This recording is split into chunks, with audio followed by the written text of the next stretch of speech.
jalali wajhikal karimi wa azim sultanik. Oke. Alhamdulillah malam ini saya dapat kesempatan untuk ketemu dengan, saya bilangnya apa nih? Adik-adik atau mahasiswa atau apa nih ya? Karena kan ini mungkin banyak dari pesertanya mahasiswa baru ya, betul ya, Zaki? Mahasiswa Ya, Bu. baru.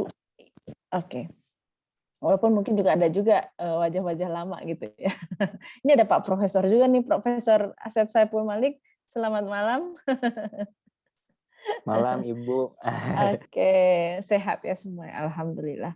Ya, ini ada malam ini saya dapat kesempatan untuk share mengenai satu topik yang menarik ya, karena kita semua mengalami, saya pun termasuk dalam kelompok yang beradaptasi dengan proses belajar secara online atau daring ya selama 1,5 tahun ini ya hampir 3 semester ya 3 semester lebih kita kuliah menggunakan sistem daring dan saya baru mendengar ada surat keputusan dari pemerintah walaupun di UIN belum ada kepastiannya tapi sudah bisa diadakan perkuliahan secara hybrid atau tatap muka secara terbatas. Alhamdulillah. Ini memberi kesempatan kepada kita juga untuk bisa ketemu tatap muka ya dengan teman, dengan para dosen gitu. Jadi kembali ke kampus. Kan pasti kalau mungkin sayang juga mahasiswa yang baru masuk tahun 2020 kemarin ya, selama ini semester ketiga mungkin ada yang belum pernah ke kampus gitu. Yang terus pandemi kemudian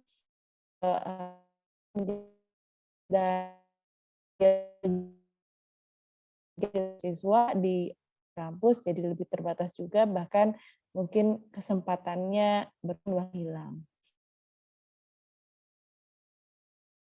Hal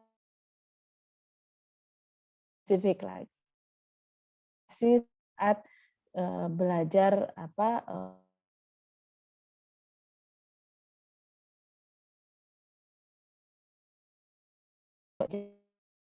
bertemu bertatap muka. Saya boleh share screen ya, mudah-mudahan bisa. Oke, apakah cukup jelas? Jelas, Bu, jelas. Oke. Sebentar ya. Nah, ya. Kalau kita bicara mengenai komunikasi, sebetulnya secara definitif atau secara mendasar, kalau kita bahas mengenai definisi komunikasi itu adalah satu bentuk ada yang namanya komunikator, ya, ada komunikator ini adalah pemberi informasi, ada penerima informasi. Nah, proses penyampaian informasi dari pemberi informasi kepada penerima informasi itu adalah proses komunikasi. Sebetulnya dengan bentuk apapun, selama ada pemberi informasi dan adanya penerima informasi, maka prosesnya disebut dengan komunikasi. Bentuknya apapun, mau lagi pandemi, mau lagi nggak lagi pandemi, mau kita bertemu dengan dalam perspektif akademis ya proses belajar ataupun ketemu sama mungkin yang para pria ketika keluar pergi Jumatan ketemu dengan orang yang nggak dikenal kemudian ngobrol itu juga bentuk komunikasi atau misalnya ketika seseorang bertemu dengan orang lain dan bertanya mengenai arah jalan itu juga komunikasi selama ada pemberi informasi dan penerima informasi dasarnya itu adalah komunikasi kita satu persepsi dulu di situ ya, kita bahas mengenai komunikasi. Nah, tapi kalau lebih spesifik lagi, tentunya yang namanya komunikasi ini nggak cuman proses dari pemberi ke penerima. Ya, tentunya bisa jadi, misalnya di sini saya lihat namanya, saya boleh ya panggil nama kita interaktif aja ya. Misalnya di sini saya lihat ada Fitri Kamilia Azahra. Selamat malam. Malam, Ibu. Oke, misalnya Fitri ini mau menyampaikan sesuatu kepada Zaki. Nah, belum tentu maksud Fitri, informasi yang disampaikan kepada Zaki itu diterima oleh Zaki dengan tepat seperti maksud Fitri, gitu ya. Ya kan kadang kita suka ada maksudnya apa, kok diterimanya kok beda gitu ya. Bisa ya terjadi, berarti itu tandanya komunikasi tersebut tidak efektif. Karena dari yang disampaikan dari yang menyampaikan ke yang menerima itu terjadi disrupsi. Disrupsi itu apa? Bisa jadi kehilangan makna atau berubah makna. Gitu. Nah, kalau kita lihat apa sih komunikasi efektif itu di dalamnya? Ini saya slide-nya pakai bahasa Inggris nggak apa-apa ya, lebih mudah gitu. Oke, untuk efektifnya suatu komunikasi kita perlu melihat apa sih yang terlibat di dalamnya. Yang pertama, tentunya ada proses listening, ya. Tapi listening nggak sekedar listening. Nanti kita elaborasi lagi. Kalau misalnya ada yang mau bertanya silakan. Yang dimaksud dengan listening ini adalah active listening. Jadi mendengar tidak hanya dengan telinga, tapi mendengar dengan keseluruhan, gitu ya. Jadi maksudnya active listening ini kita memberi perhatian, memusatkan perhatian pemikiran kita, memusatkan diri kita pada saat kita mendengarkan. Itu namanya active listening. Ya. Kemudian yang kedua, dalam effective communication itu ada juga termasuk di dalamnya adalah speaking. Speakingnya gimana? Straight talking. Jadi kan ada orang nih ya, saya kasih contoh, kalau mau ngomong sesuatu, terus muter-muter kemana dulu ngomongnya gitu ya, nggak nyampe ke intinya. Ada yang gitu nggak? Kalau lagi mau menyampaikan sesuatu gitu, terus kemana-mana dulu ngomongnya sampai teman-teman. Jadi kamu tuh mau ngomong apa sih? Gitu. Ada yang suka merasa gitu kesulitan untuk to the point. Ya. Nah, dalam komunikasi yang efektif, straight talking. Poinnya apa? Itu mesti jelas. Kemudian yang ketiga, komunikasi yang efektif ini masuk di dalamnya adalah kemampuan melakukan observasi atau observing. Karena apa? Komunikasi itu tidak hanya lewat verbal saja kan, dengan lisan saja. Kita perlu memperhatikan juga komunikasi nonverbal. Misalnya nonverbal apa? Bahasa tubuh. Kan kita ada ya, misalnya kalau di psikologi itu kita perlu melihat ekspresi orang yang sedang berbicara. Kita bisa melihat sinkron nggak sih bahasa tubuhnya sama apa yang disampaikan. Sehingga bentuk komunikasi, jadi kita perlu juga melakukan observasi sehingga kita bisa memaknai informasi itu secara utuh, baik dari lisan maupun dari nonverbal. Jadi komunikasi verbal maupun nonverbal. Kemudian juga, nah ini yang cukup penting dalam berkomunikasi secara efektif adalah adanya kemampuan empati, kemampuan berempati. Kadang kalau saya melihat fenomena ya, terutama di remaja, ketika seseorang menyampaikan sesuatu, misalnya nih di perkuliahan, dosen sedang menjelaskan sesuatu, kemudian mahasiswa mendengarkan, tetapi juga sambil melakukan hal kegiatan yang lain. Beberapa kali misalnya saya melihat mahasiswa sambil kuliah sambil jualan, gitu ya, sambil bertransaksi, atau sambil kuliah sambil juga naik kendaraan, gitu ya. Nah ini sebetulnya bukan hanya masalah adab pada saat melakukan komunikasi secara online, tapi juga di sini empathizing skill. Jadi kemampuan berempati, gimana sih kalau misalnya empati itu kan kemampuan untuk bisa memahami apa yang orang lain kira-kira rasakan ketika kita menghadapi sesuatu yang sama. Contoh misalnya, gimana sih kalau misalnya ada orang sedang berbicara, terus sambil lalu gitu didengarkannya. Enak nggak kira-kira? Enggak ya? Tapi kalau kita mampu berempati bahwa nggak enak loh nggak didengerin gitu ya, maka kita juga cenderung akan berusaha untuk tidak melakukannya.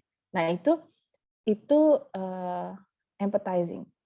Ditambah lagi untuk komunikasi efektif ada yang namanya stress management dan emotional control.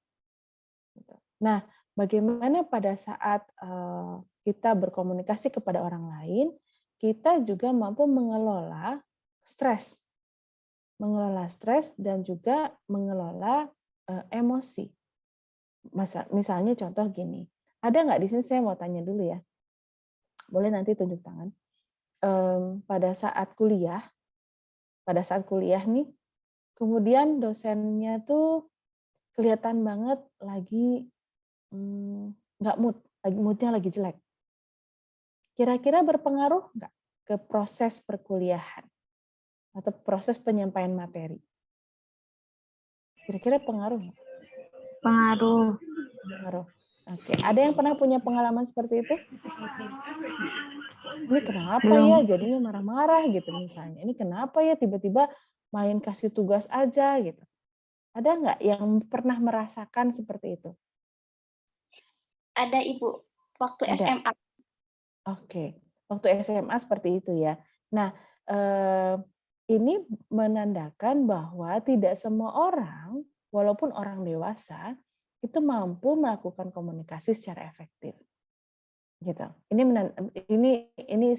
menandakan seperti itu ya. Jadi untuk mampu berkomunikasi secara efektif ini perlu dilatih. Nah, dengan kita memahami apa sih komunikasi, bagaimana sih effective communication, dan apa sih yang perlu dilatih, kita akan mampu untuk meningkatkan skill kita atau keterampilan kita dalam berkomunikasi. Oke. Ini tambahan saja, tipe komunikasi apa aja, tadi sudah saya jelaskan ya. Ada yang verbal, verbal itu secara lisan, kita bisa mendengarkan seperti saat ini, saya sedang berbicara dan Anda mendengar apa yang saya sampaikan, itu berarti komunikasi kita verbal. Tapi selain verbal ada juga komunikasi nonverbal. Komunikasi nonverbal seperti bahasa tubuh, ekspresi. Anda bisa melihat ekspresi saya ketika berbicara. Anda bisa observasi, ini adalah komunikasi nonverbal. Kemudian ada juga tipe visual. Nah, saya menggunakan slide di sini, ini adalah komunikasi visual saya supaya Anda lebih mudah memahami dan mengikuti presentasi ini. Dan ada satu lagi, tipe komunikasi online.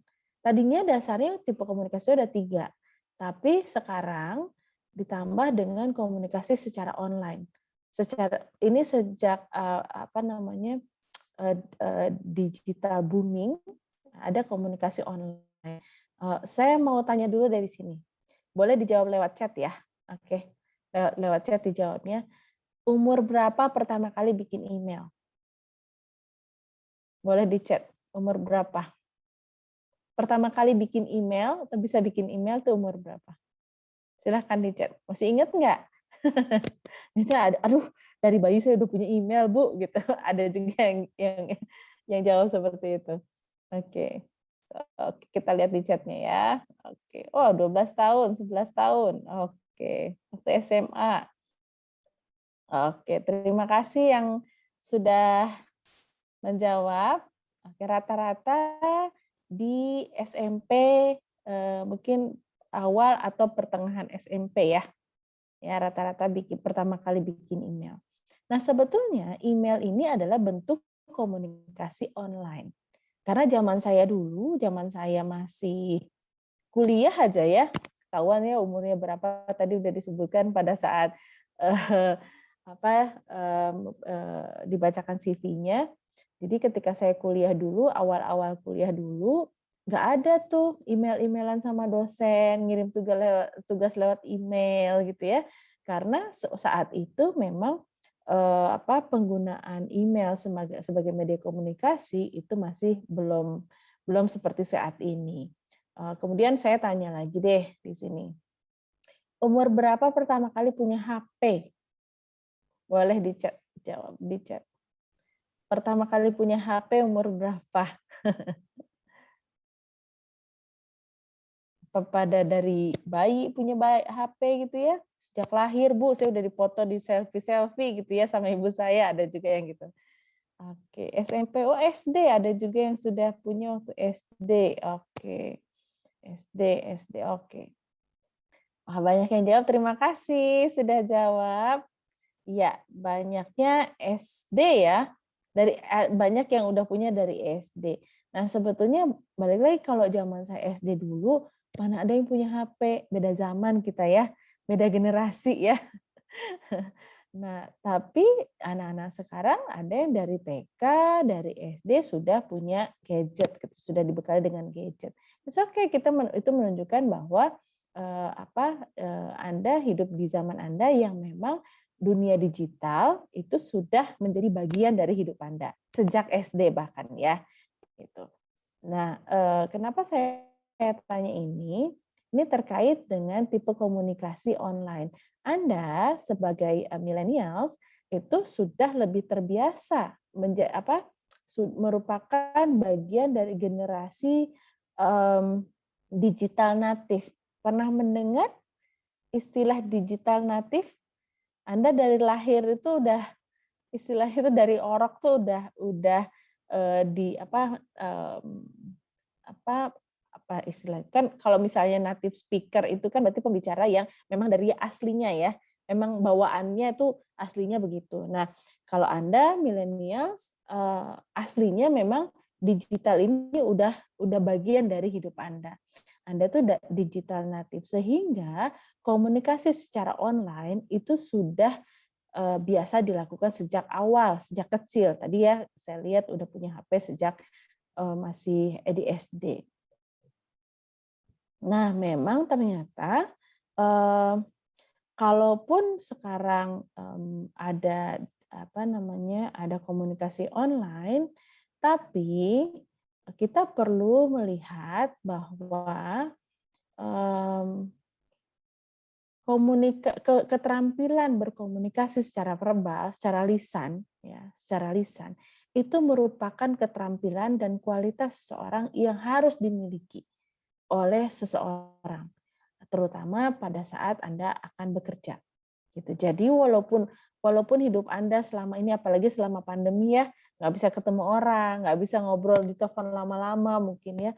Nah, komunikasi banyak secara online, tapi ternyata skill berkomunikasi secara lisan, speak gitu ya, berbicara, itu merupakan salah satu keterampilan yang harus wajib dimiliki kalau Anda mau kerja.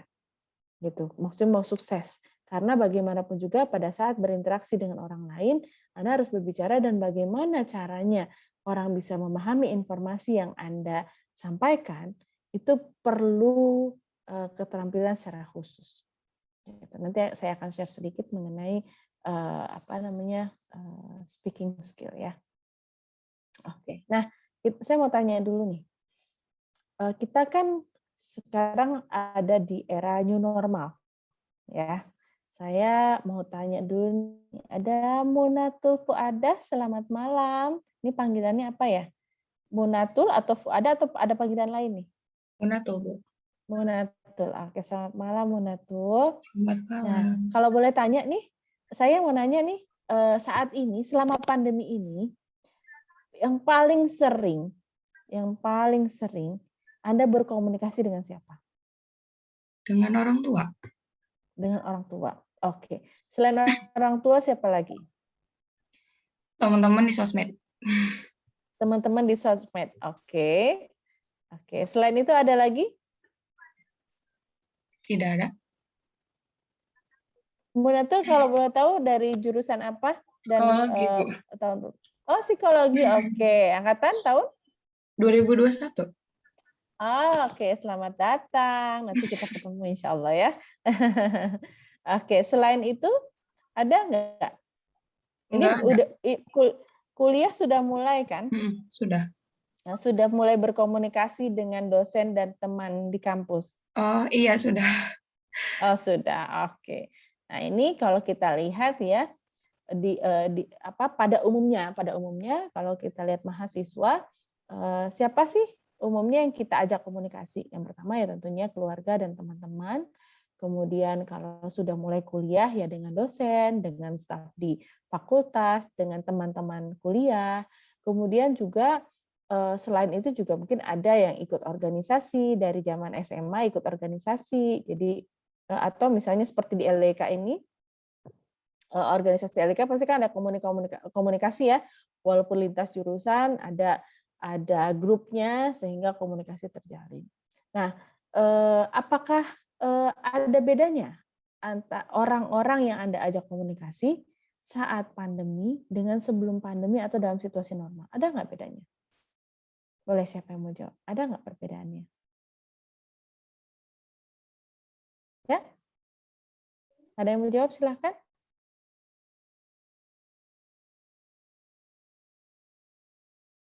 Ada? Maaf, boleh diulang pertanyaannya? Iya. Kan tadi saya sampaikan orang-orang yang diajak komunikasi pada situasi pandemi ya, selama pandemi 1,5 tahun ini. Nah, kira-kira ada nggak sih bedanya dari orang-orang yang kita ajak komunikasi saat pandemi dengan saat normal sebelum pandemi? Atau orangnya itu-itu aja sih sebenarnya? Ada, Bu, pasti ada. Ada. Oke, kira-kira siapa? Siapa lagi yang Anda ajak komunikasi kalau situasinya nggak lagi pandemi? Selain yang tadi disebutkan. Sebenarnya lebih kepada kayak petugas kantin sekolah misalnya, Bu. Kalau lagi pandemi kan kita nggak bicara sama mereka ya. Sama guru-guru juga sebenarnya lebih kurang karena guru-guru kan pas kita ada pelajaran aja ya. Beda sama kalau lagi sekolah kan kayak mau gimana aja sama guru itu sering gitu. Itu sih Bu yang kurang kayaknya. Oke, berarti kalau orangnya mungkin tidak jauh berbeda, tapi dari sisi kualitas dan intensitasnya itu berkurang, gitu ya. Sebenarnya kalau misalnya kita lihat, oh saya dulu kalau ke sekolah kan ke kantin, sekarang nggak ke kantin ya karena nggak ke kantin gitu ya, lebih karena situasinya. Tapi apakah memungkinkan berkomunikasi dengan ibu kantin saat pandemi? Memungkinkan nggak? Memungkinkan kan? Mungkin ya. Kan ada balik lagi tadi. Ada online communication. Bisa tanya, Bu Kantin, saya kangen deh sama jajanan yang enak itu, yang baksonya enak. Kapan dia bisa ketemu lagi? Itu bentuk komunikasi bukan? Bentuk komunikasi juga ya. Nah, balik lagi ini menarik ya. Orangnya bisa jadi kita sebetulnya baru menyadari bahwa ternyata saat pandemi dengan sebelum pandemi itu kita berkomunikasi dengan orang yang sama, tapi dari sisi intensitas, dari sisi kualitas itu yang berbeda. Gitu. Ya, karena nggak bisa ketemu langsung. Makanya tadi ini ada kasus yang menarik. Pada saat sebentar ya. Pada saat kita bisa ketemu face to face dengan orang lain, apa sih yang dikangenin ketika kita udah nggak bisa lagi atau sulit untuk bisa face to face? Apa sih yang dikangenin? Apa kira-kira? Bercandaan teman kali Bu ya. Bercandaan. Oke, kangen bercanda ya sama teman-teman ya. Beda ya rasanya bercanda di WA, bercanda di Zoom dengan bercanda ketemu langsung bisa tonjok-tonjokan gitu ya. Ya nggak? Nah, ini kan menandakan bahwa komunikasi yang selama ini kita lakukan itu tidak hanya komunikasi verbal, tapi juga non-verbal dengan bahasa tubuh kita, dengan ekspresi kita. Nah, jadi yang dirasakan adalah banyak disrupsi pada saat kita terbatas tidak bisa face to face berkomunikasi dengan orang lain. Oke ya. Nah, kemudian selain face to face, sekarang ada apa aja sih? Karena sekarang online communication yang dominan. Apa aja sih online communication itu? Tadi sudah saya sebutkan email, ya medianya. Kemudian ada juga online video communication. Apa nih yang kita lakukan sekarang? Ada Zoom, ada juga Webex, Gmeet, apalagi nih? Ternyata yang lain apa? Online video communication? Ada? Ya, ada juga WhatsApp, Telegram, kemudian sekarang lebih banyak bisa melakukan membuat komen di Instagram, di Twitter, lagi di YouTube gitu ya. Kemudian media komunikasi YouTube juga bisa menjadi media komunikasi. Jadi banyak perubahan-perubahan dalam cara kita berkomunikasi, tapi ternyata itu juga mempengaruhi kualitas dari komunikasi kita. Nah, saya mau menyampaikan pertama, gimana sih caranya kita bisa berkomunikasi selain efektif, ya pada saat kita mulai nih masuk ke pembelajaran secara online, apa sih yang perlu kita pahami? Saya mau menyampaikan yang pertama, kita pahami dulu karakteristiknya. Saya mau tanya, sebagian besar di sini mahasiswa baru ya, betul ya? Betul Zaki? Betul, Bu. Oke. Betul, Bu. Nah, karena mahasiswa baru nih, istilah itu baru lepas dari SMA, boleh di-mute dulu? Ya, terima kasih Arisa. Oke, karena mahasiswa baru, jadi ada masa yang disebut masa transisi dari proses pembelajaran di SMA ke proses pembelajaran di masa kuliah. Beda loh antara belajar di SMA dengan di kuliah gitu ya, di perguruan tinggi. Anda sebagai mahasiswa perguruan tinggi itu dianggap sebagai adult learner. Jadi ketika Anda masuk kuliah, Anda dianggap sebagai orang dewasa. Nah, pembelajar dewasa dengan pembelajar anak-anak itu beda. Secara karakteristik aja beda. Sehingga di masa transisi awal-awal ini, di mana Anda masih beradaptasi ya, mungkin kalau di SMA untuk tugas, untuk penugasan, untuk pembelajaran itu guru memiliki kontrol yang lebih besar. Ya, Anda nggak inisiatif juga nggak apa-apa gitu. Tapi ketika masuk perkuliahan, Anda mulai masuk ke yang namanya menjadi adult learner, dan itu akan Anda untuk memiliki inisiatif yang lebih besar. Nggak nunggu gitu, nggak nunggu dikasih tugas, nggak ditanya deadline tugasnya, caranya mengerjakannya bagaimana. Tapi memang Anda harus memiliki inisiatif yang lebih tinggi. Bukan berarti di SMA nggak inisiatif ya, tapi tuntutan bahwa inisiatifnya harus lebih tinggi itu pada saat masuk kuliah itu terjadi. Karena apa? Anda orang dewasa. Gitu. Ya, act like an adult. Gitu. Kemudian karakteristiknya dari mungkin kalau sama guru ketika SMP, SMA bisa ngobrol tuh ya yang pakai bahasa-bahasa yang informal. Tapi ketika sudah masuk ke perkuliahan, Anda ada tuntutan pada Anda untuk bersikap lebih formal, dengan bahasa yang lebih formal. Tadi ya komunikasi verbalnya yang tadinya mungkin, kalau anak saya nih ya, kalau saya lihat anak saya kalau WhatsApp gurunya gitu ya, yang SD, yang SMP, Pak gitu ya, Pak pakai A-nya panjang gitu ya, kayak ke teman gitu ya. Terus, Pak aku nggak bisa Pak gitu, kayak gitu ya. Misalnya dia ada tugas enggak, Pak aku nggak bisa Pak, tolonginlah Pak gitu ya. Itu kan bahasanya informal ya. Kebayang kalau Anda udah kuliah terus bilang sama misalnya sama salah satu dosen, Pak tolonginlah Pak gitu. Kira-kira gimana tanggapannya? Kira-kira gimana responnya? Fatih, kira-kira gimana kalau Fatih mengkomunikasikan seperti itu kepada dosen? Langsung diblok kayaknya, Bu. Langsung diblok ya. Oke, nah kita perlu pahami ya bahwa udah nggak bisa, bukan berarti nggak bisa menjadi teman, tapi komunikasi yang digunakan itu perlu lebih formal, perlu belajar lebih formal. Bahasanya juga nggak pakai yang Bu, iniin dong Bu, gitu ya. Iniin, ituin gitu ya, atau bantuinlah Bu, gitu. Itu bahasa yang informal. Jadi secara komunikasi bentuknya lebih formal. Perlu belajar memang. Ya. Saya tuh kalau menerima WhatsApp dari mahasiswa, kalau hurufnya disingkat-singkat, itu saya biasa nggak respon. Karena apa? Saya tuh bertanya, kenapa sih harus disingkat-singkat?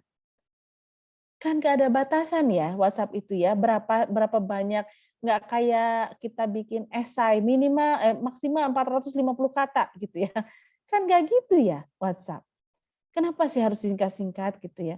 MKN ini maksudnya apa? Makan, makin, mungkin, atau apa gitu. MKN gitu. Hal seperti itu sebetulnya lebih ke, balik lagi tadi ya, komunikasi efektif. Yang jelas, ya, straight to the point. Apa sih maksudnya? Kemudian juga karakteristiknya komunikasinya lebih frekuen. Sekarang kuliah di tiap hari atau ada hari liburnya selain Sabtu Minggu? Udah mulai ya tiap hari ya. Udah mulai, mungkin sebentar aja jedanya ya. Mungkin ada 1 hari kosong. Tapi komunikasinya lebih frekuen ketika kuliah. Karena tadi inisiatifnya dituntut lebih tinggi. Ya, ketika ditanya, kalau misalnya diem gitu ya, kira-kira akan mempengaruhi nggak dinamika perkuliahan? Kalau tiap dijelasin nggak ada yang nanya, nggak ada yang respon. Tapi ada juga yang respon, komen terus, nanya terus gitu ya. Berarti di sini komunikasinya frekuen, baik dengan dosen ataupun dengan teman perkuliahannya. Baik pada saat mengerjakan tugas atau small group discussion atau pas di break room gitu, tapi lebih frequent komunikasinya. Kemudian juga uncertain in terms of time. Ada nggak nih yang minggu pertama nih, kemarin kan pekan pertama kuliah ya, udah mulai nih ada tugas-tugas, sehingga tugas kelompok, nanti malam ngerjain ini, ada nggak yang kayak gitu? Ada, Bu. Udah ada yang mulai ya? Oke, nah kadang kan jam 10 malam, nah kadang juga pagi-pagi, tapi karakteristiknya begitu. Beda waktu SMA mungkin jam tidur malamnya lebih lebih terpola ya. Tapi ketika sudah mulai kuliah, komunikasi dengan teman juga bisa tengah malam, bisa jam 2 dini hari gitu ya, kadang rapat sampai malam. Nah, seperti ini kita Zoom sampai malam gitu ya. Jadi uncertain gitu dari sisi waktu. Oke. Terus ada juga aktivitas-aktivitas yang tadinya tuh mungkin pada saat SMA dilakukannya sepulang sekolah, tapi kalau pas kuliah itu di sela-sela antara perkuliahan satu dengan yang lainnya. Apalagi nih karakteristiknya. Selain tadi poinnya adalah you are in transition from high school learner to adult learner. Intinya itu. Oke. Ini perlu dipahami, karakteristiknya Anda akan diperlakukan seperti adult. Gitu. Ya. Oke. Nah, audiensnya siapa aja yang diajak komunikasi? Tentunya mahasiswa yang lain, teman-teman Anda, kemudian juga mahasiswa dari tempat yang lain bisa jadi, kemudian ada komunitas bisa jadi, selain dengan dosen dan juga dengan keluarga atau orang-orang terdekat ya. Challenges-nya apa nih online learning? Yang pertama, ini paling sering nih. Bu, nggak bisa on cam, jaringannya lagi jelek. Bu, nggak bisa gabung, soalnya mati lampu. Bu, lowbat, Bu, maaf ya Bu, saya keluar dulu. Pernah mendengar? Pernah mengalami situasi-situasi seperti itu? Pernah. Oke. Nah, itu technical issue atau network issue. Terus kemudian misalnya ya tadi lowbat, atau misalnya Bu, Zoom-nya kenapa ya? Kok nggak connect ke Zoom misalnya? Ya, itu berarti technical issue. Kemudian ada juga psychological issue. Apa psychological issue-nya? Bisa jadi dosen menerangkan apa, ternyata ditangkapnya beda. Persepsi itu kan dibuat, persepsi itu tidak ada yang salah dan tidak ada yang benar. Masalahnya bukan benar dan salah, tapi apa yang Anda terima informasinya tepat atau tidak tepat diterimanya. Ya, jadi bisa jadi Anda misalnya melihat satu gambar dijelaskan yang mengenai gunung, tapi Anda lihatnya itu bukan gunung, itu gajah. Bisa nggak? Kalau pas online learning bisa nggak kayak gitu? ada satu gambar visual, kemudian Anda melihat itu sebagai yang satu lihatnya itu gajah, Bu. Itu awan, Bu. Itu gunung, Bu. Bisa nggak? Bisa Bu. ya? Bisa. Nah, ini namanya double perception, tergantung dari perspektif mana Anda melihatnya. Sangat mungkin terjadi double perception atau bahkan miskomunikasi. Miskomunikasi contohnya misalnya dari sisi jadwal ya, dari sisi jadwal. Kita akan kuliah secara daring di jam 9 pagi. Gitu, 09.00. Nah, ternyata di situ nggak ada PM-nya, nggak ada pagi atau malamnya. Bisa nggak disangka bahwa itu jam 9 malam? Bisa. Bisa miskom nggak? Bisa. Bisa. Ya. Nah, miskomunikasi psychological challenges-nya. Kemudian hidden audience. Nah, ini paling sering dihadapi sama dosen. Ketika ditanya, oke, apakah sudah bisa dipahami materinya? Senyap. Apakah ada yang mau bertanya? Senyap. Ini dosen bingung. Ini tuh ada apa enggak ya? Terus ketika masuk, semuanya off kamera. Ini ada apa enggak? Ini namanya hidden audience. Jadi kadang saya pernah ada mengikuti sebuah seminar, bukan saya pembicaranya, ada seminar, kemudian sampai tutup, sampai kita mau tutup, maksudnya Zoom-nya ya, mau tutup, itu peserta masih hadir, ada 4 peserta masih hadir. Ini ngapain di sini ya? Gitu, ngapain di sini? Saya yakin orangnya nggak ada di situ. Cuman nyala aja Zoom-nya. Nah, itu hidden audience. Itu challenges juga ya. Jadi saya apresiasi sekali kalau dalam perkuliahan atau dalam online meeting atau online webinar, dalam webinar atau dalam online meeting atau dalam pembelajaran online itu nyalakan kamera. Karena saya bisa melihat, jadi saya nggak merasa sendiri gitu ya. Saya bisa melihat wajah-wajah yang lain dan bisa melihat juga bisa melakukan juga non-verbal communication. Gitu. I really appreciate that. Oke, nah kita lanjut lagi. Apalagi nih hijacking. Pernah dengar hijacking? Jadi kalau orang ada yang misalnya ada dosen sedang menjelaskan, terus ada yang ngobrol, ya, atau suka nyeletuk. Kalau di kelas tuh ya, ini Bu, gitu ya. Ada nggak ya kayak gitu? Pernah lihat nggak?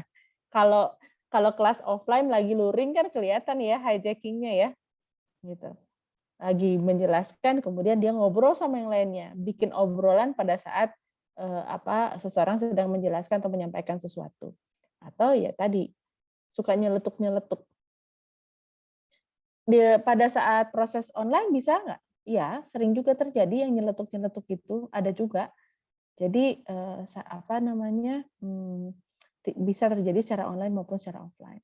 Kemudian ini yang banyak dikeluhkan. Manner, adab, termasuk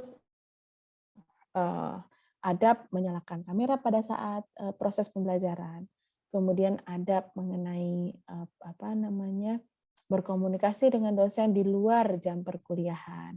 Tapi kalau di UIN, alhamdulillah sudah ada solusi yang dibuat gitu ya, how to overcome the challenges. Kemudian yang ketiga, challenge-nya pada proses.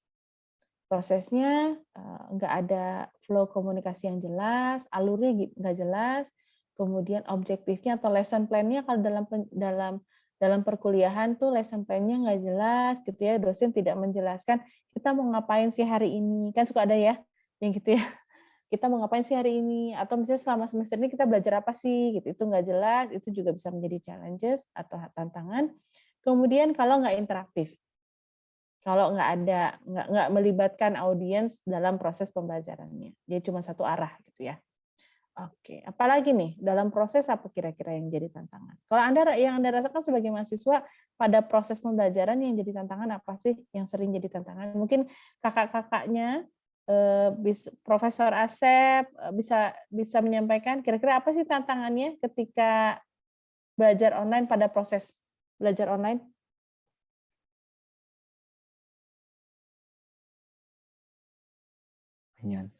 Tantangan pas belajar online ya Bu ya? Di prosesnya, di proses belajarnya. Di proses belajarnya. Paling kalau dari proses belajar sendiri sih dari segi ini Bu, segi menerima informasi yang disampaikan dari dosen.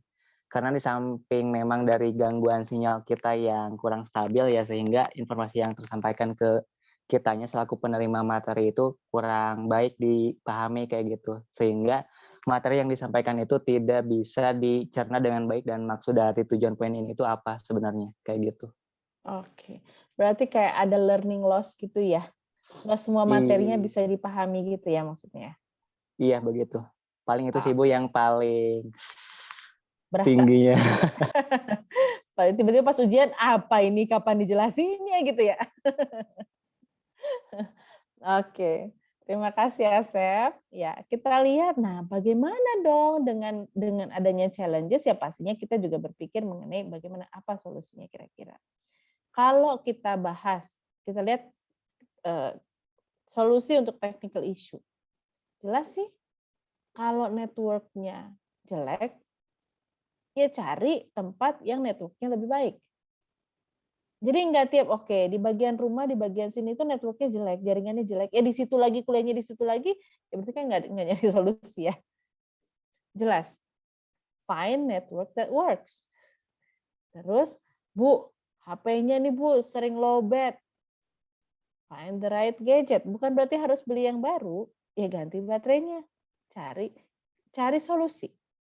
Gitu ya kalau technical issue. Saya pernah punya mahasiswa di UIN juga.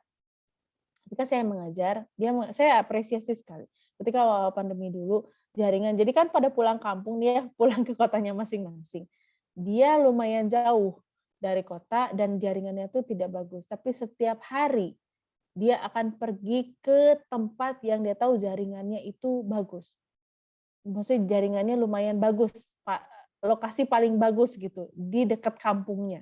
Bayangkan setiap hari dia akan pergi ke tempat itu supaya bisa belajar. Dan betul-betul usahanya, ikhtiarnya itu luar biasa. Cari solusi gitu. Balik lagi tadi ya, you are an adult learner. Sebagai orang dewasa, jangan terpaku dengan saya punya masalah ini, tapi find solution. Oke. Jangan tanya saya gimana Bu, jaringannya jelek. Jangan tanya saya, Anda ikhtiar cari cara. Gitu. Oke? Itu terkait dengan technical issue. Bagaimana dengan psychological issue? Kalau misalnya sering terjadi double perception kayak tadi ya, saya lihatnya kok ini, yang lain kok lihatnya ini. Perasaan Ibu tadi menjelaskannya begini, enggak kok, enggak gitu. Nah, kalau terjadi berbagai persepsi, maka yang perlu Anda lakukan adalah find reference. Anda bisa googling. Ya kan?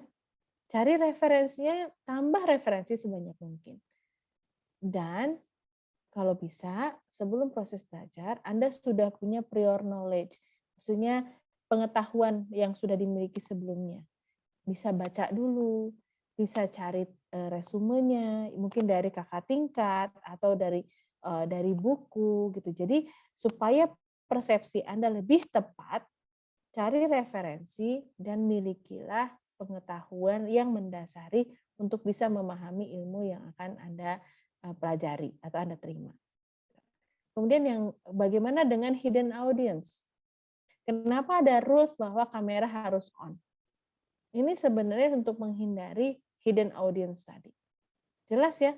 Kalau misalnya Anda, Bu, saya kalau misalnya Anda kan tadi ya beda dengan remaja yang mungkin kalau remaja takut banget dijudge. Kalau on cam nanti Bu jerawat saya kelihatan gitu. Kalau on cam Bu begini-begini, maksudnya ada hal-hal yang takut dijudge. Bu, nanti saya dijadikan meme Bu, di foto, di capture sama teman saya dijadikan meme gitu. Disebar di WhatsApp. Itu remaja sering punya kekhawatiran seperti itu. Tapi kalau Anda sebagai pembelajar dewasa, sebetulnya udah udah lewat gitu ya masanya khawatir dijudge tadi ya secara body image gitu, tetapi lebih ke follow the rules-nya ini lebih karena memang merupakan bagian dari adab juga. Adab belajar, bertemu, pengganti tatap muka ya bertatap di online gitu ya, kameranya on. Dan ingat juga ada adabnya pada saat misalnya contoh pada saat proses belajar gitu. Kalau di mahasiswa psikologi itu ada rules, kalau kuliah itu nggak pakai kaos oblong. Kaos oblong ya, atau ya t-shirt ya. Gitu. Atau misalnya profile picture-nya usahakan ya memang auratnya tertutup gitu. Ya, memang tidak boleh gitu. Yang kalau auratnya tidak tertutup karena apa? Dilihat oleh yang lainnya juga. Nah, hal-hal seperti itu sebetulnya menjadi bagian dari tadi adab tadi ya. Kemudian bagaimana dengan hijacking? Hijacking bisa jadi pada saat online saya sering nih orang lupa unmute. Orang unmute lupa di mute. Lupa di mute ternyata lagi apa? Lagi jualan. Lagi transaksi jualan. Ada ternyata lupa di mute karena apa? Lagi diangkot. Jadi ternyata belajar online memang bisa dari mana-mana, tapi ya kita juga perlu tahu ya, perlu pahami juga adabnya ya gitu ya. Harus memang betul namanya belajar itu 70% itu dipengaruhi oleh pemahaman kita, dipengaruhi oleh kesiapan kita untuk belajar. Jadi kalau belajar sambil nyambi-nyambi gitu, sambil dagang, sambil naik angkot gitu, sambil maksudnya nyambi-nyambi gitu lah ya. Itu berarti menandakan kesiapan kita belajar berkurang dari 70%. Kemungkinan untuk learning loss menjadi lebih besar. Gitu ya. Oke, jadi perlu dipahami seperti itu. Oke. Dengan adab, saya mau menyampaikan sekali lagi poin pentingnya adalah terutama untuk mahasiswa baru, you will be treated as an adult.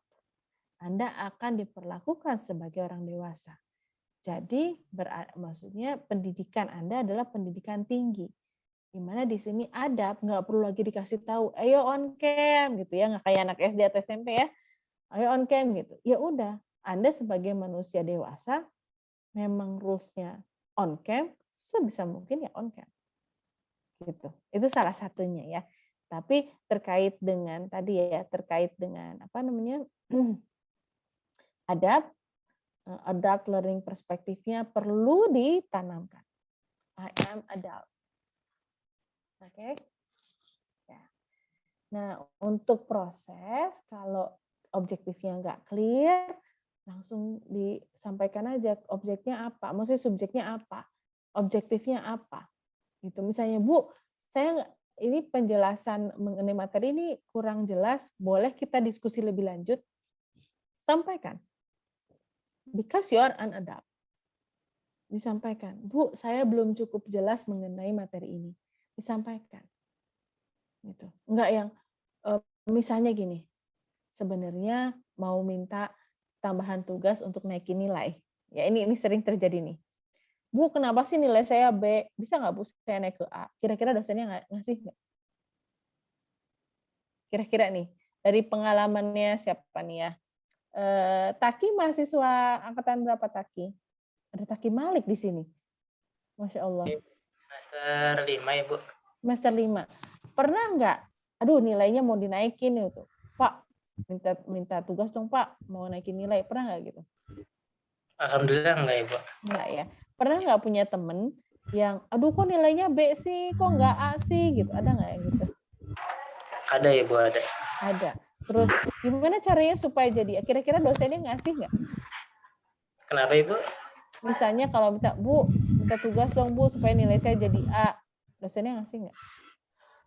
Enggak biasanya Ibu. Jadi dosennya malah bilang, ya itu kesalahannya di kamu gitu ya.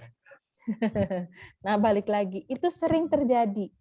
Sering terjadi, tapi kalau misalnya objektifnya, misalnya dia memang perlu sekali, balik lagi, bukan masalah bisa atau enggak, tapi cara mengkomunikasikannya. Kalau dibilang misalnya ada mahasiswa, Bu kok nilai saya sih B sih Bu, kok bisa B sih Bu? Terus saya akan balik lagi. Emang menurut kamu pantasnya kamu apa? Ya A lah Bu. Oke, tapi saya akan perlihatkan ini datanya. Di situ udah jelas. Misalnya ya kenapa dia dapat B ya, udah jelas ya. Di mana kekurangannya misalnya. Maka dengan begitu dia akan lebih bisa memahami. Tapi misalnya, Bu, saya untuk bisa mengambil IPK saya naik sedikit lagi, Bu, gitu. Ada nggak yang bisa saya upayakan untuk bisa menaikkan atau menambah nilai saya? Kalau Anda mengkomunikasikan dengan cara yang seperti orang dewasa, biasanya dosen juga akan memberi pertimbangan. Gitu. Tapi kalau merasa tidak pantas dapat nilai segitu, ya memang betul seperti yang Taki tadi bilang, itu salahmu nilai segitu. Itu kan hasil usahamu. Gitu. Jadi hal-hal seperti itu sebetulnya lebih ke cara mengkomunikasikannya. Oke. Nah untuk communication flow, satu topik satu waktu. Ya, usahakan untuk punya agenda. Makanya penting untuk minta sama dosennya, ini terutama untuk mahasiswa baru, minta RPS-nya. Kalau ada mata kuliah misalnya nih, saya ngajar psikologi perkembangan. Biasa di pertemuan pertama saya akan kasih, selama semester ini kita akan belajar ini.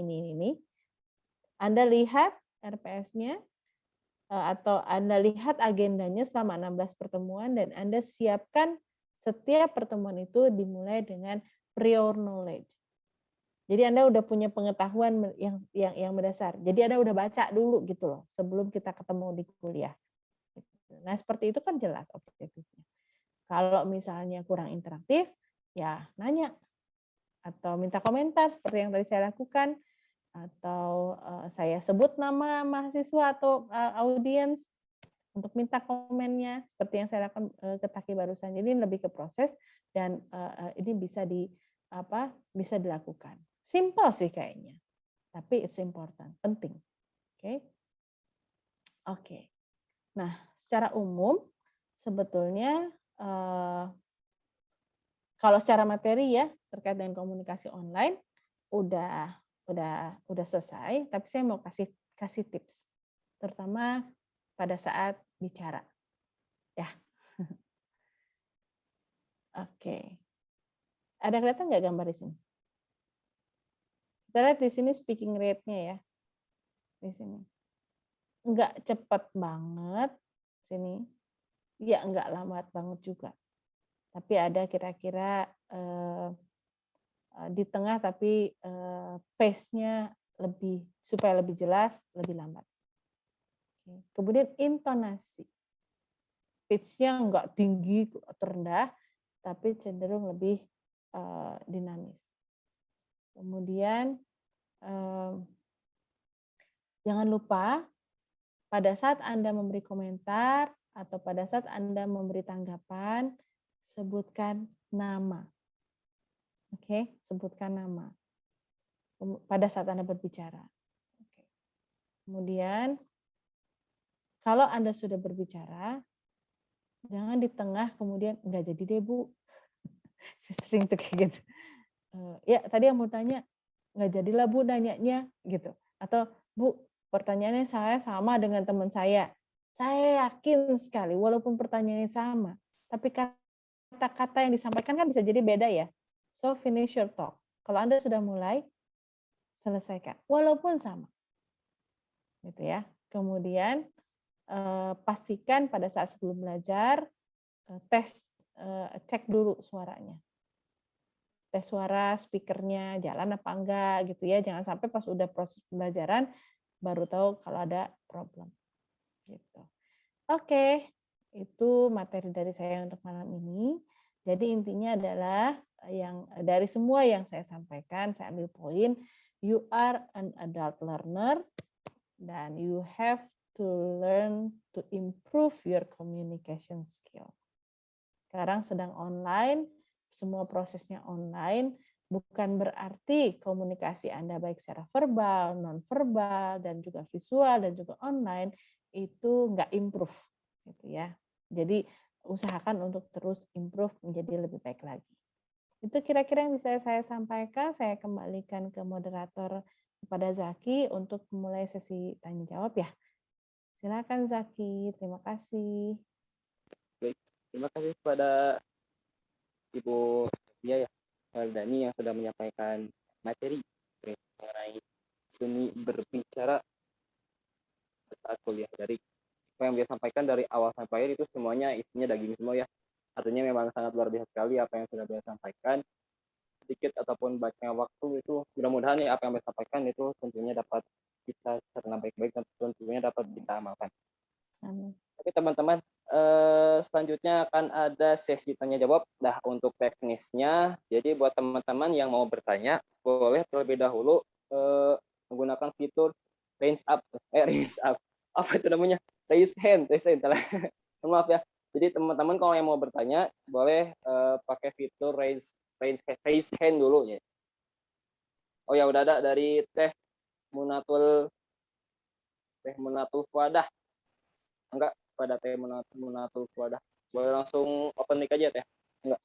Ya, Assalamualaikum warahmatullahi wabarakatuh. Waalaikumsalam warahmatullahi wabarakatuh. Perkenalkan, nama saya Munatul Fuada dari Fakultas Psikologi 2021. Izin bertanya, Ibu. Tadi kan tips dari Ibu untuk komunikasi itu kita mengatur nada bicara ya, Bu? Mengatur kecepatan berbicara. Nah, saya itu dari dulu kalau berpublic speaking itu penyakitnya berbicara terlalu cepat, kayak terlalu gugup.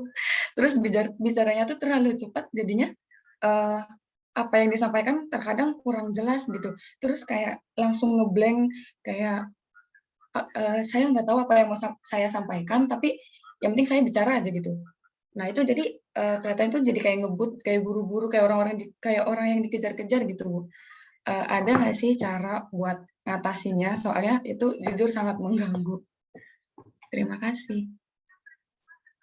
Terima kasih. Oke, kita tampung dulu pertanyaannya ya. Atau jawab satu-satu atau gimana, Zaki? Boleh Bu langsung dijawab itu, Bu? Enggak. Oh, langsung jawab ya. Oke. Ya, untuk Munatul sebetulnya terkait dengan pace ya, pace berbicara. Wajar kalau misalnya kita semakin banyak yang ingin disampaikan, kayaknya tuh kita ingin menumpahkan semua isi pikiran kita supaya nggak lupa. Nah, itu mempengaruhi cara kita berbicara menjadi lebih cepat. Caranya adalah slower the pace. Jadi maksudnya supaya tertata apa yang ada di otak Anda, tersistematisasi dengan maka dimulai dengan memperlambat bicara. Kan kebiasaan coba lebih lambat. Maksudnya diperlambat sama Anda. Justru bukan apa yang ada di kepala Anda yang diperlambat gitu ya, tetapi pace berbicaranya. Jadi ingat bahwa oke, kalau udah mulai cepet nih karena gugup, karena grogi, atau karena ingin menumpahkan apa yang ada di kepala gitu ya. Oke, slower the pace, perlambat bicaranya. Dan seperti yang saya lakukan, perlambat bicaranya. Karena orang akan lebih kayak ini lagi race kemana nih gitu ya, lagi apa namanya, lagi berkompetisi. Padahal kan maksudnya tidak seperti itu ya. Tapi lebih ke karena pembiasaan, slower the pace. Itu ketika Anda mulai merasa lebih cepat, perlambat. Saya yakin bisa. Karena apa? Yang kadang susah Anda kontrol adalah isi kepala, bukan bicaranya. Ya kan, Anda fokus ke pikiran Anda ingin menumpahkan gitu ya. Sebentar ya, ini pas lobet, sebentar.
Oke, tunggu sebentar ya, Teh apa tadi yang bertanya? Teh Muna ya? Ibunya sedang ini apa namanya? Laptopnya Iya, mungkin Kang. sedang.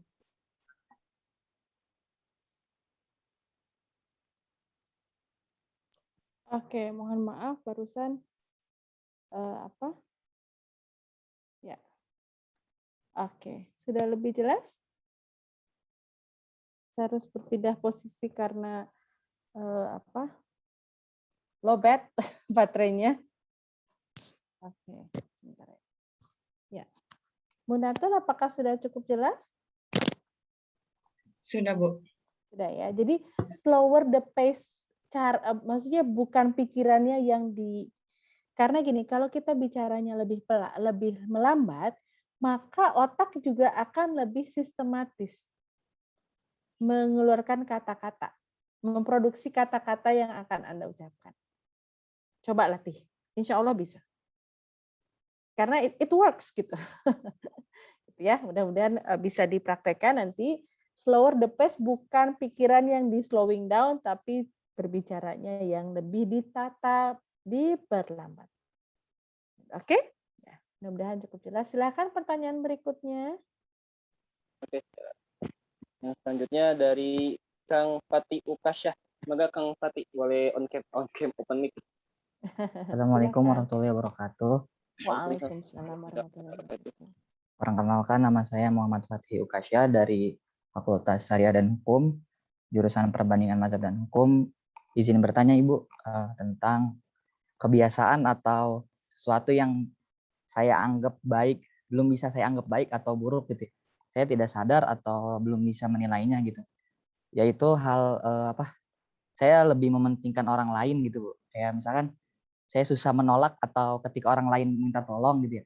Saya selalu berkata iya atau kayak gak enakan kalau misalkan saya menolaknya. Tapi kalau ditolak juga gak enakan, kalau diterima juga saya juga gak enak.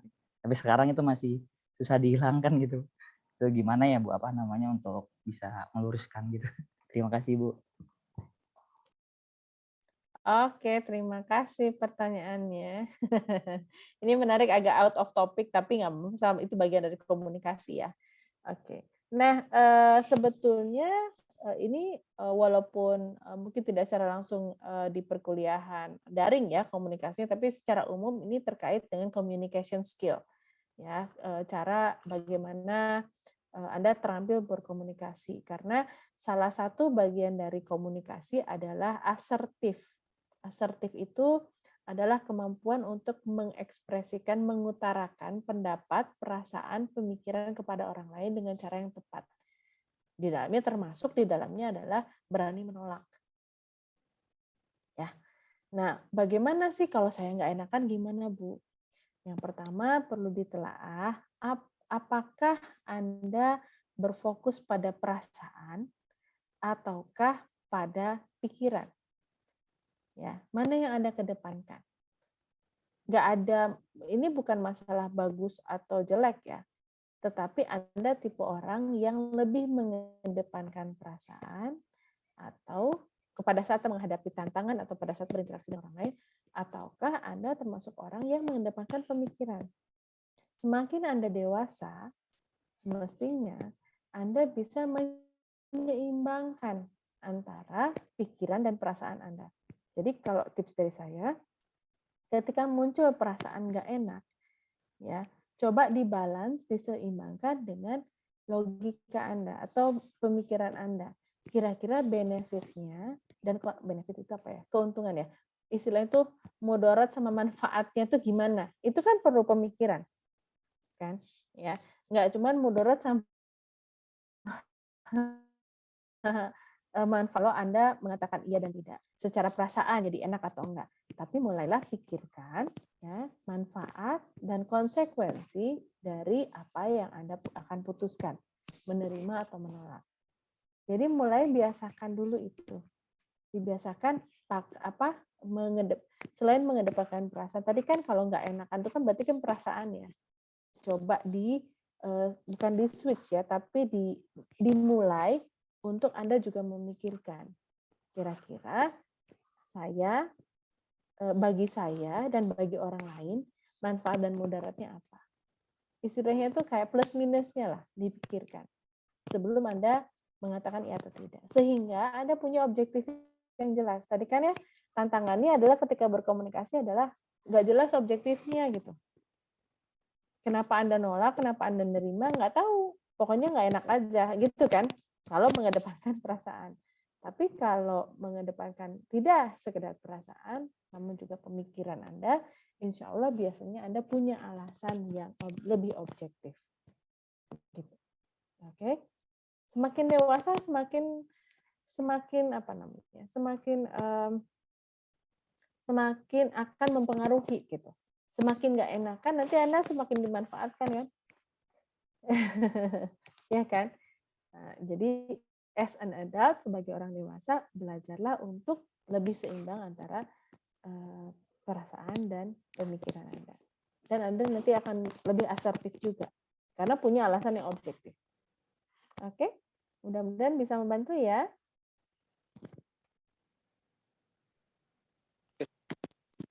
Baik, kita lanjut ke pertanyaan selanjutnya. Di sini udah ada Apif.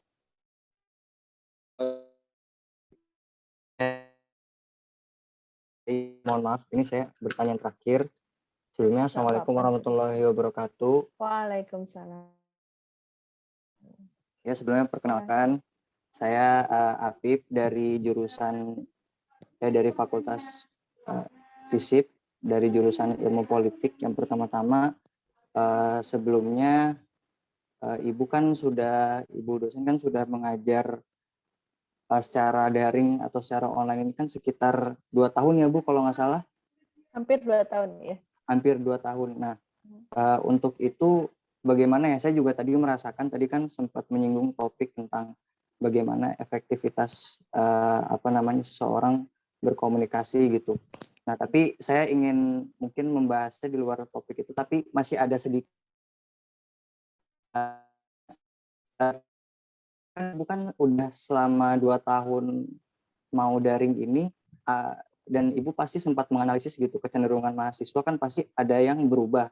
Nah, itu kan berarti mempengaruhi juga skill mahasiswa untuk yang namanya menerima materi secara matang atau tidak gitu.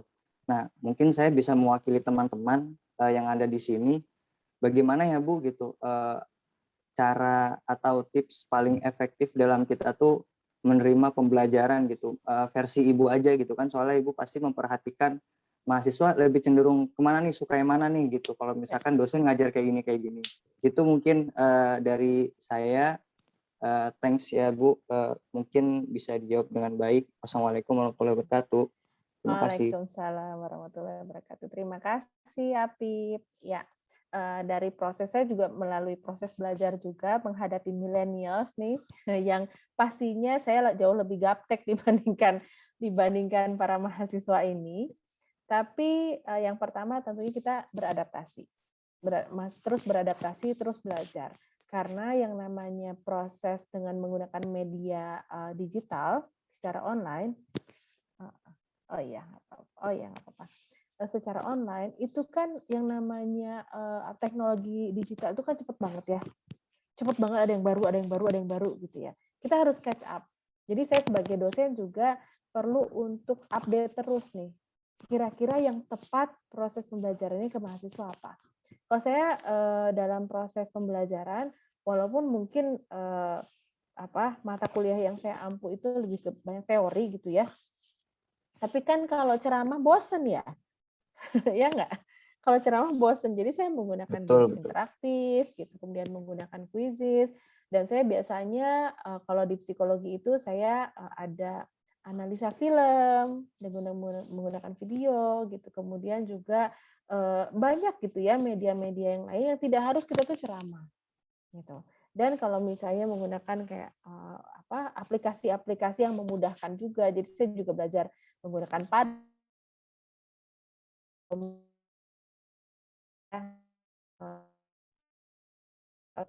game-game yang bisa digunakan interaktif pada saat proses belajar.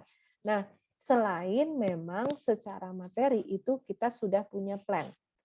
Ya, sehingga mahasiswa tuh udah tahu nih, kita pertemuan itu mau bahas apa sih? Gitu. Dan saya biasanya dalam mengajar menuntut mahasiswa untuk bisa menyelesaikan satu proyek besar selama 1 semester. Satu proyek besar itu biasanya macam-macam ya. Ada misalnya kalau di psikologi, Anda analisa perjalanan hidup Anda ya dari usia segini sampai usia segini. Berat nggak tuh? Berat. Ya, analisa diri gitu kan, dengan menggunakan teori yang kita pelajari selama 1 semester ini, sehingga di akhir semester you know yourself more. Itu contohnya. Jadi mahasiswa ternyata saya merasakan pada saat kuliah online lebih aktif, lebih kreatif. Mereka mengeluarkan ide-ide kreatif. Kalau misalnya di break room nih ya, oke, Anda punya waktu 30 menit untuk berdiskusi di break room dengan teman Anda dan menghasilkan sesuatu yang bisa dipresentasikan. Wah, saya amazed dengan hasilnya. Maksudnya, ternyata mereka bisa bikin presentasi dalam waktu 30 menit, kreatif banget ya. Entah itu dengan coretan-coretan yang digitalisasi, entah itu dibuat dalam bentuk kayak video gitu ya. Dan itu cepat. Jadi sebetulnya lebih perkuliahan yang interaktif dan up to date. Jadi mahasiswa juga jadi kayak, ini apa nih Bu? Hayu nih Bu gitu. Apa nih Bu? Gitu. Itu lebih menyenangkan untuk mahasiswa. Itu yang saya pelajari ya dari proses pembelajaran online yang hampir 2 tahun ini. Gitu. Dan tipsnya untuk mahasiswa juga kalau misalnya kira-kira ada metode yang disampaikan oleh dosennya misalnya kayaknya gitu-gitu aja gitu ya. Mungkin bisa berikan saran. Bisa berikan saran, mungkin Pak bisa coba ini atau Bu bisa coba ini, kayaknya ini menarik deh, cocok untuk proses belajar misalnya kayak tadi Apip kan dari jurusan apa tadi Apip? Hukum apa ya? Ilmu politik. Ilmu politik. Nah, analisa kasus politik itu banyak banget kasusnya. Tapi misalnya dengan menggunakan drama atau video, analisa video, tidak hanya analisa jurnal terus gitu loh. Jadi lebih banyak interaktifnya. Media pembelajarannya lebih variatif. Apalagi dengan menggunakan kurikulum yang KKNI ya. Gitu. Jadi lebih seru sih dan saya melihatnya saya apresiasi sekali mahasiswa yang ide-ide kreatifnya luar biasa dan mereka juga jadinya belajarnya menyenangkan dan tetap objektifnya tercapai. Gitu kira-kira tipsnya Apip ya. Jadi jangan sungkan untuk memberikan masukan, feedback atau saran kepada dosennya. Kalau memang mungkin bisa jadi nggak semua dosen itu kemudian up to date gitu ya. Jadi disampaikan aja dengan cara komunikasi yang lebih santun, lebih baik, dan mereka saya yakin akan sangat terbuka.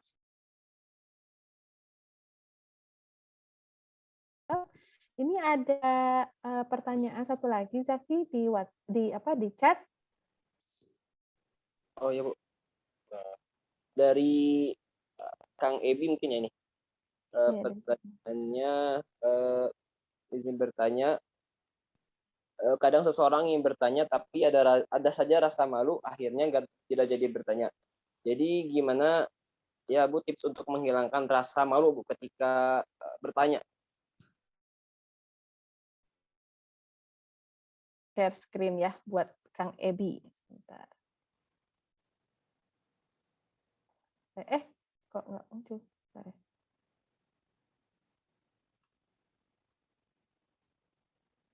Pernah mendengar yang namanya glossofobia?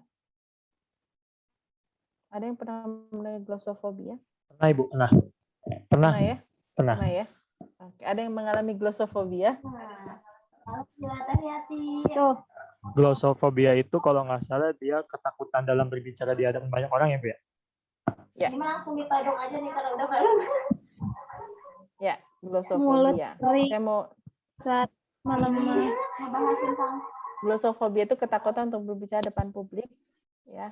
Jadi kalau udah walaupun online gitu ya, tapi ketika menyampaikan pendapat mau nanya tuh kayak jadi kaku, jadi diam, jadi kayak tiba-tiba ngeblank gitu. Mungkin ada yang mengalami seperti itu namanya glossofobia. Walaupun mungkin orangnya tuh orang-orang yang dia kenal juga gitu ya, teman-temannya sendiri gitu, tapi kayak ngeblank gitu. Itu sangat mungkin terjadi seperti itu. Nah, ini indikatornya Ya, suaranya jadi kecil, kadang jadi gugup, tercekat, kemudian gemeter. Walaupun mungkin online ya, nggak ngelihat secara langsung, itu mungkin sangat mungkin terjadi. Nah, kenapa bisa begitu? Tadi Ebi sudah menyampaikan bisa jadi kayak ini pertanyaan tuh pertanyaan yang berbobot apa enggak sih gitu, atau misalnya nggak pede dengan pertanyaan yang akan diajukan, atau nggak siap mental, gemeteran. Gitu.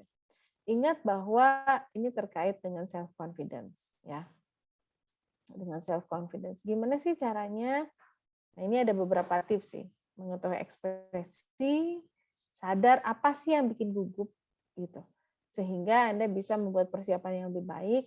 Misalnya Anda baca dulu materinya sebelum kuliah, Anda siapkan dulu, tuliskan dulu pertanyaan yang mau ditanyakan. Gitu. Kemudian juga yakinlah kalau Anda gugup, Anda nggak sendiri. Yang lain juga normal merasa gugup. Gitu. Jadi maksudnya ini terkait dengan pertanyaan tadi ya. Pertanyaannya kan apa? Karena gugup gitu.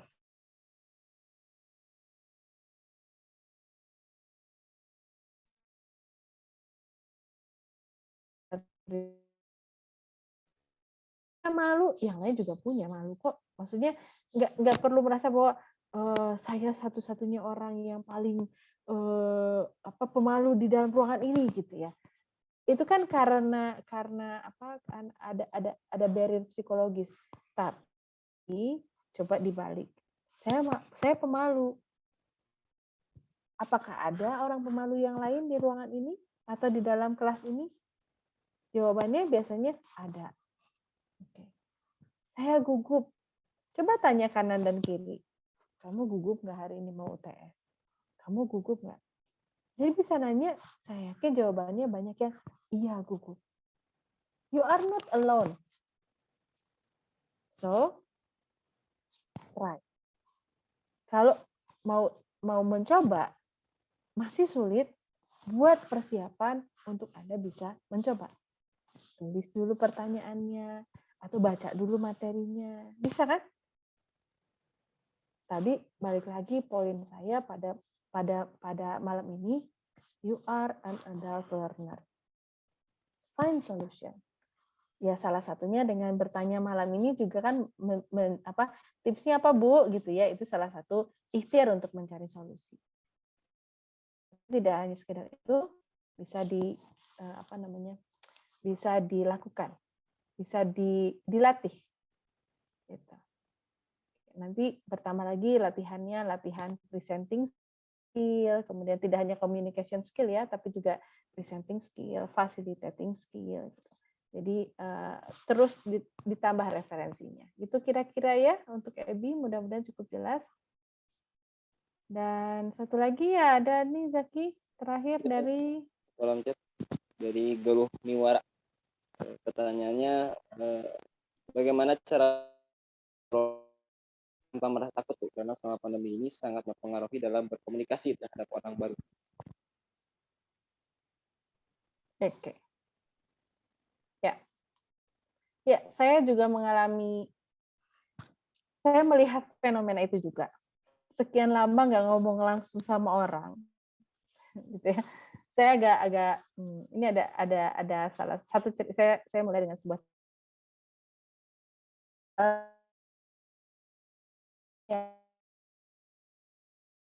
tahun lebih dia di rumah aja gitu ya.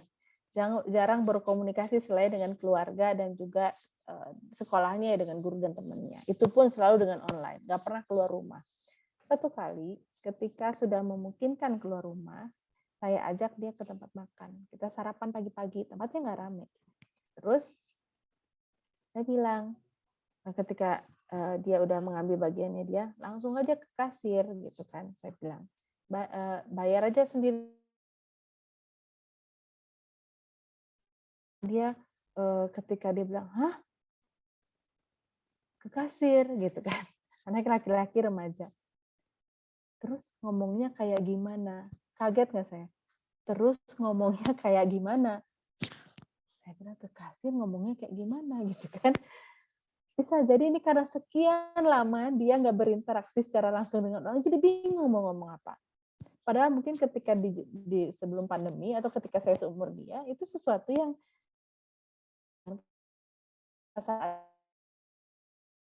ini sih bingung, bukan mau ngomongnya gimana. Ini ada apa sih?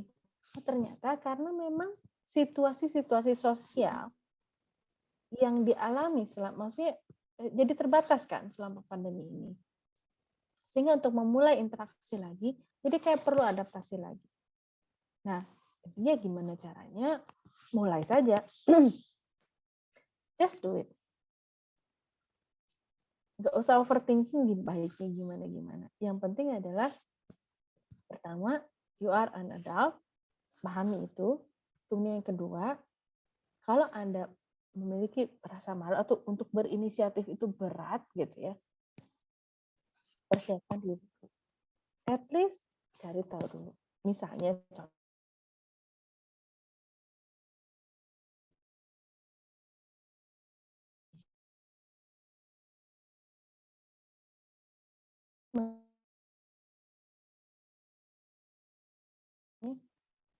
ketika di kelas ini, di kelas Anda ketika online, udah tahu ini dari mana.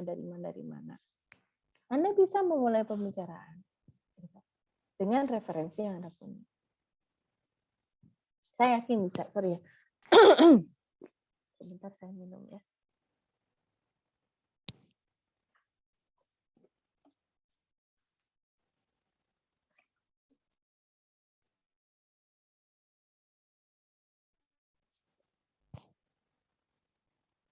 Oke.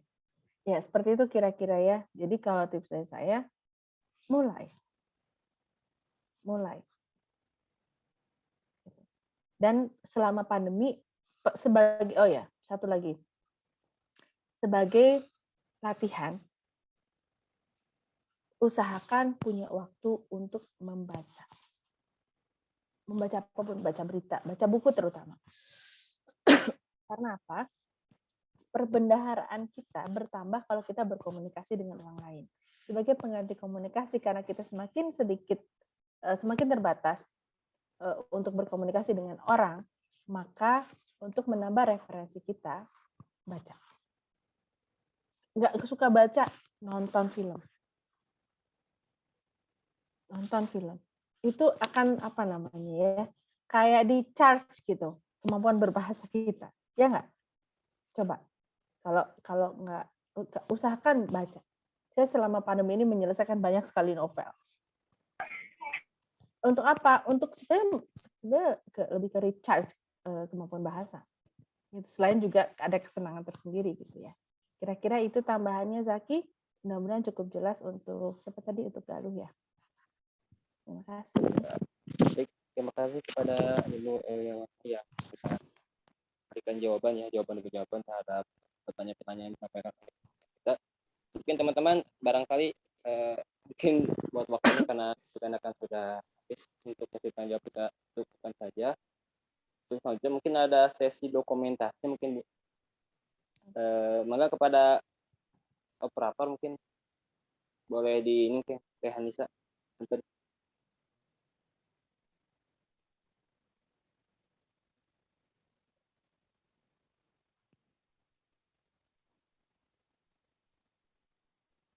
Teh Hanisa sudah siap Teh Hanisa?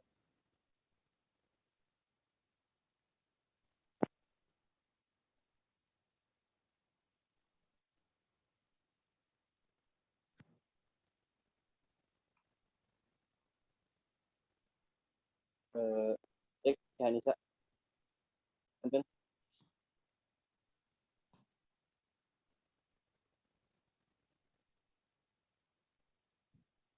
Sudah kan?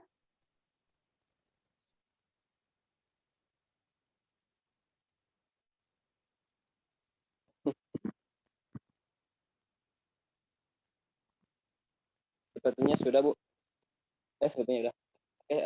Mungkin sekali lagi saya ucapkan terima kasih kepada Ibu Eriwadani yang sudah berkenan akan materi pada malam ini dan bisa mudah-mudahan apa yang Ibu sampaikan senantiasa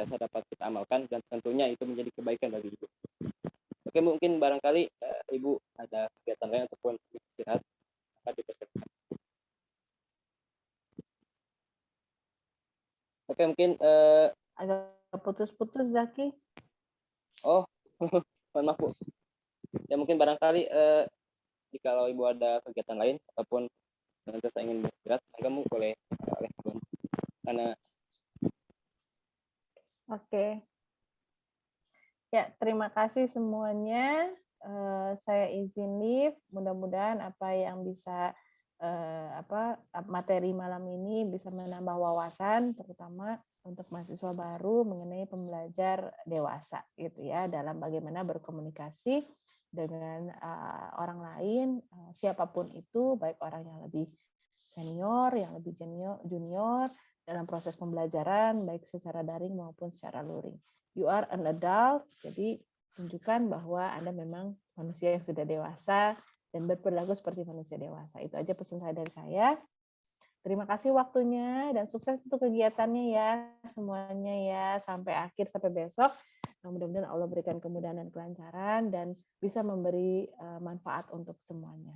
Oke, salam dari saya. Billahi taufiq wal hidayah. Wassalamualaikum warahmatullahi wabarakatuh. Sampai jumpa, insya Allah di kampus segera ya. Oke, bye. Waalaikumsalam warahmatullahi wabarakatuh. wabarakatuh. Terima kasih Ibu. Terima kasih Bu. Ibu ilmunya. Sama-sama. Silakan lanjutkan ya.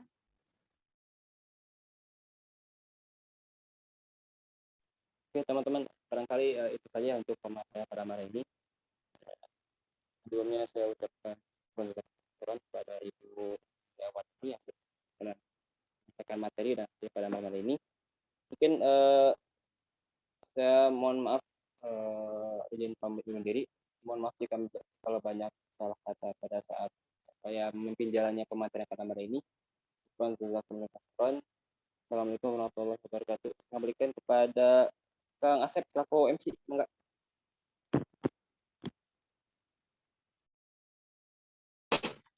Oke, waalaikumsalam warahmatullahi wabarakatuh.